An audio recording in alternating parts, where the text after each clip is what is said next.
All right, so here we are at the conclusion of this particular setup on this bike that the customer wanted. I think that if you watch the last video, I kind of explained kind of what the brief overview was, everything and all the things I had done at that point, and I wasn't to the point of putting the center kickstand in it. So I'll show you the compressor setup in the back, kind of what I came up with there. I'll show you the function of it, how quickly it comes up to pressure. I'll give you a real quick shot of the center kickstand and kind of explain everything that kind of went happen. I'm not gonna take the seat off to show you the wiring because that's pretty boring, and there's an air dump solenoid in there as well. I mean, that's nothing really that impressive, to be honest, but if you guys do have questions on the setup or whatever, I be more than willing to answer, and if you have suggestions or what have you, then we can go through that. So kind of show you what the setup here is.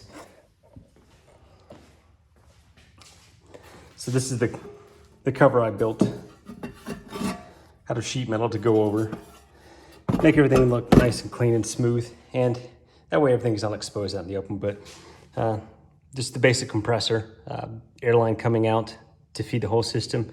This is the 50 psi blow-off valve. As you can hear, there's a little bit of pressure on it. The solenoid that goes from the switch up front to the compressor itself to activate it. And the fuse block I added in as well, because I could have added inline fuses, but I figured, the fuse block is a better way to go. And there's 6 terminals, and we're only using 2. One is for the compressor, and one is for the air dump solenoid. So that's the real basic setup in the back, kind of as it sets there. We lost 3 inches here of depth, and then from side to side, it's about 7 inches. So that's the total loss of volume within the trunk space itself. But I'll show you real quick how quickly it comes up to pressure and kind of show you that. So the ignition on the left side is the air compressor up button, to air the system up.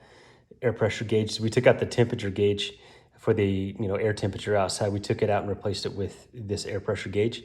And then that's on the right side, that's the air dump side, so you can dump all the pressure out. So it's sitting on dead zero right now, so that's exactly how long it takes to air the system up.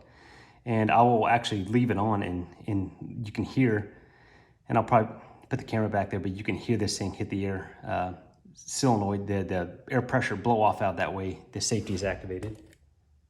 Kind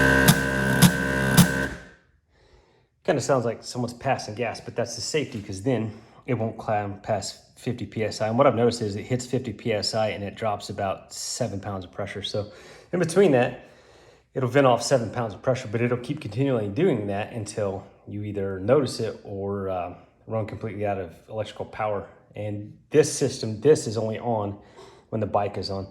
As far as activation, so if you shut the bike off, nothing. So it's wired into the ignition on system, but the light for the air dump is wired in the same way, but the activation is whether it's on or off. So I'll hit the button and show you how fast it drops pressure. It's absolutely immediately. So that was one of the things we really kind of factored in as well, is to make sure this thing dumps the air quick and activates and airs the whole system up quick.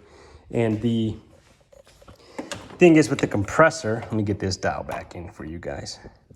The thing is with the compressor, I more looked at the overall amperage draw that it was going to take it, at peak efficiency, and the CFM of it. And with those two factored in, I still wasn't sure how fast it would actually air the system up, because there's not a lot of volume in those shocks. There's really not. And then if you factor in the airlines, they're tiny. There's not that much 1/4 inch airline. But as you saw there, it's really quick to air the system up, which is really great because it doesn't overwork the pump. Because if we would have went with like a lower CFM pump, and it maybe didn't draw as much amperage, with this doesn't draw enough to actually affect the system at all. If the pump is on too long, you're going to build up a lot of heat, and that's one thing you don't want. With this, it's on approximately about 2 seconds to air the whole system up, and so that way there's not a lot of amperage draw or current draw at any length of time. 2 seconds is not a whole lot. And the good thing is you're kicking it on so shortly, as such a short amount of time, that it doesn't really build up any heat in the pump itself. Now, what you will notice is if you do this, is if you air the system up and leave it, just to check for air leaks and things like that, it will drop a little bit of pressure because air getting compressed and going to the system is going to be warmer than the ambient air temperature. But once it steadies back down to say, whatever the air temperature is outside, you will see a PSI drop just a little bit. It's just like your car, monitors, your wheel monitors in the car for your tire pressure sensors. When it's warm, they're not as finicky, but as it starts to cool down, getting into like, fall and winter, things of that nature, you'll notice that light comes on and you got to put pressure on. Well, it's just air density, that's all it is, So same concept here, but very little drop in the whole system. So that's one of the things we kind of factored in. Like I said, we didn't want to overwork the pump, and we didn't want it to take 30 seconds to air the system up. Well, luckily that pump is more than capable of anything he wants to do with this. And the thing is, with the back at that setup there, as you saw the real quick video of it, that can be expanded upon. So if you wanted to add another fitting to it and make it to where you could have onboard air to air your tires, you could do that as well. It wouldn't be that hard to do it. The only issue is you only have so much space, but there's plenty of expansion there because it's all right there. This doesn't have an air tank. The air system tank itself would be whatever's in the system in the shock. So you do have to use the pump every time if you want to air up the pressure, so you don't have a reservoir of air sitting there, static. And that could be incorporated in this system very easily.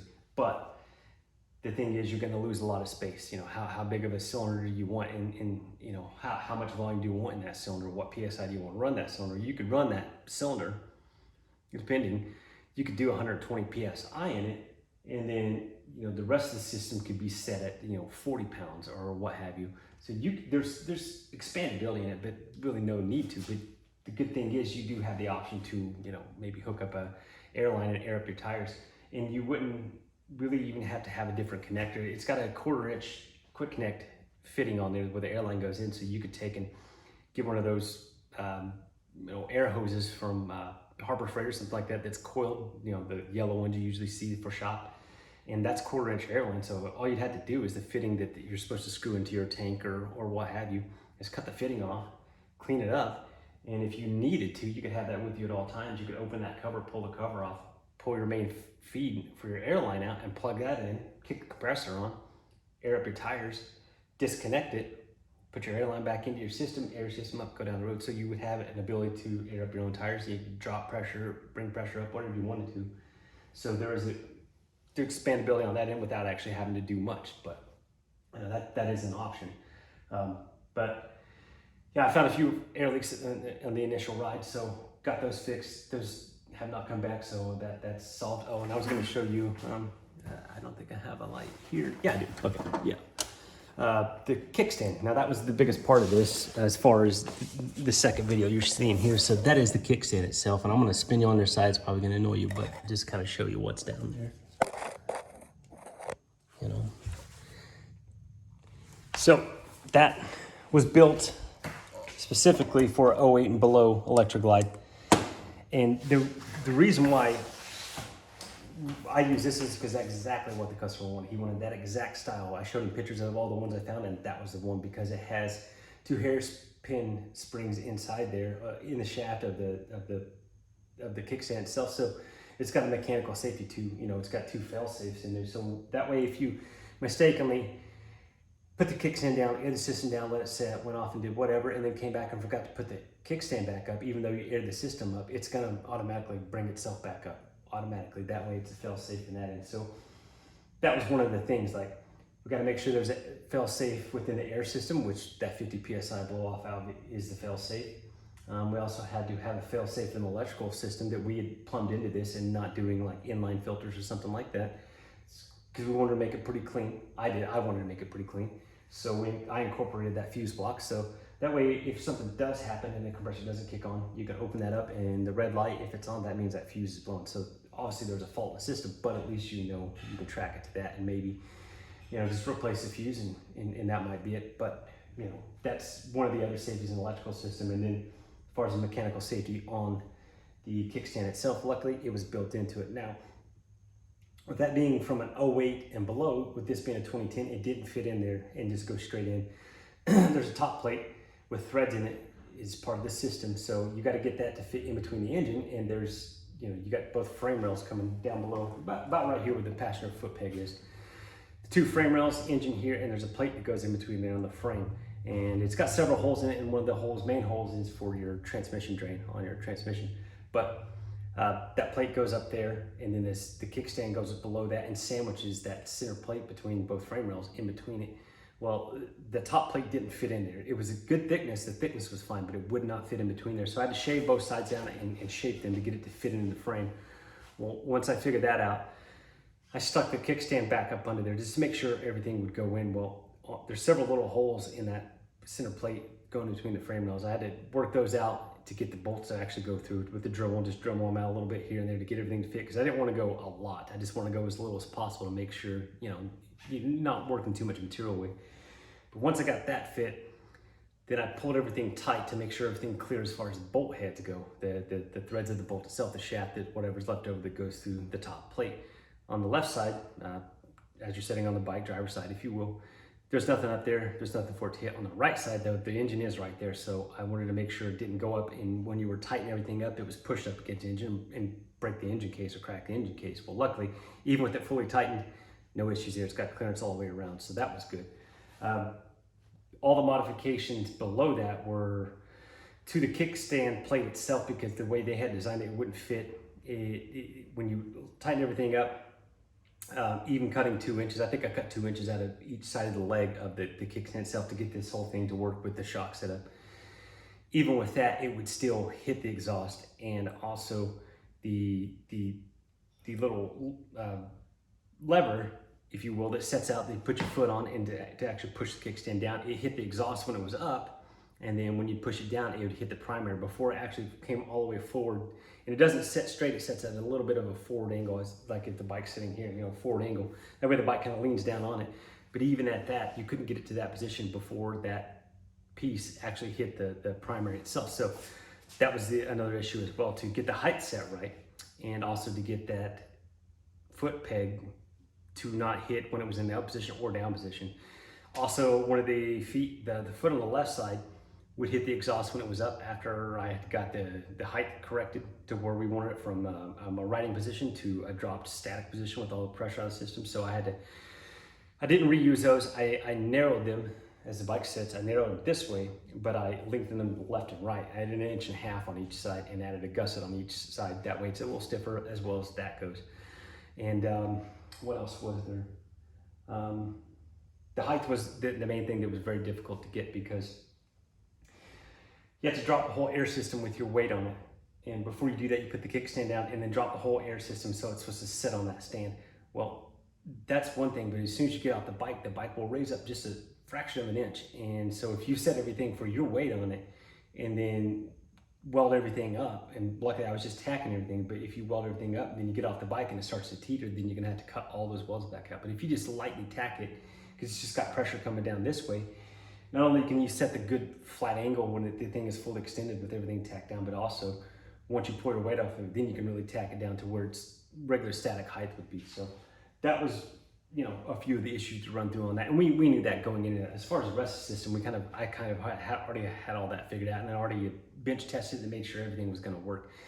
But as far as that kickstand goes, that particular kickstand that he wanted, it takes a lot of work just to get everything to work correctly. Everything in the up position, down position, ride position, fully air drop system on the stand to make sure it sets level with your weight off of it. So there's a lot of work on that, as far as just climbing, you know, standing up, cutting things, grinding things, getting everything shaped, climb back onto the bike, drive the pin in, and then set everything, set on the bike, drop the air suspension, hop off the bike, see if it's, you know, stable. So it's a lot of up and down on that. But now that I've done it, it should be easier if someone wants to do this again to a similar bike. I think, you know, I think I quoted him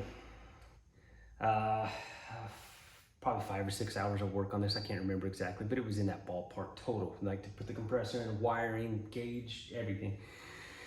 Knowing that now, that's not even close to what it will take, especially if you're buying something that's not, you know, like that stand that's not designed for this year and not designed for what we need for it to do in this overall system. So he got it at a cheaper price than I would quote someone if they wanted to get it done now. Because now, like I said, now I kind of know about the ballpark of hours you're going to spend in to get this thing to work correctly. But so far, so good. I deliver it back to him tomorrow. I got some work to do on another bike of his. He's going to help me out with it, you know, kind of running through some things, and we're gonna do a maintenance on it and check over a few things. But it goes back to him tomorrow. So on to more projects. So thank you for watching the video, and hopefully that was just, you know, like I said, a brief overview of kind of what's going on.